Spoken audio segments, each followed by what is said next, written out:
Hi, I'm Laura Madison from Allen Ram's Proactive Training Solutions. Allen had written, but not yet filmed, one last Ram on Fire. So to conclude the series, we thought we'd read it to you in classic Allen Ram fashion. So here it goes. Here's what's got me fired up today. Dealership staff that suck at math.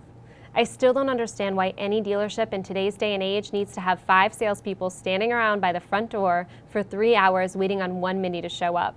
That's just dumb. Any statistic you'll see these days will tell you that the average customer shops less than 2 dealerships in person prior to buying a car. If that's true, where does it mean people are doing all their shopping? They're doing all their research online and then back to the phones, especially with the optimization of click-to-call on mobile. They're all over social media. People wake up in the morning and check Facebook on the toilet. Yeah, I'm probably talking to you. There's not a 700 credit score in your state that's not on LinkedIn, and people are all over YouTube checking out cat videos throughout the day. Yet we still wait for them by the front door, 1992 style. Some of you may as well stand outside an old Blockbuster video and wait for that to open too. Speaking of math, if you're a dealer or a GM, how many ups are you going to get at your dealership today? If you had to guess.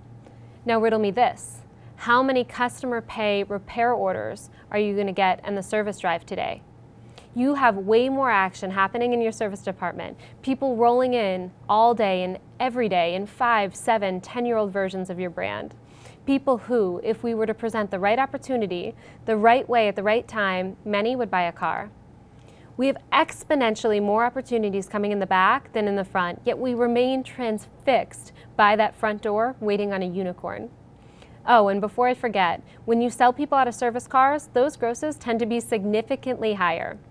Why? Because when someone comes into your dealership for an oil change or a 60,000-mile service or to get their brakes checked, they haven't been shopping prices against 14 of your closest competitors or printing out out-of-date invoices from the internet.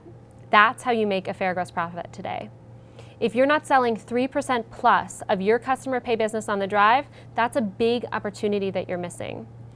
Let's talk about this guy here who has 600 customers in a sold base, who hasn't heard from him since he made a 3-day follow-up call in order to avoid losing his spiffs for the month. If he sold 600 vehicles over the course of his career, hasn't he really sold into 600 households? How many drivers are there in the average American household? It's actually 2.3, but for the purpose of simplifying math, because I kind of suck at math, let's just say it's 2. That means he actually has access to 1,200 drivers in 600 households.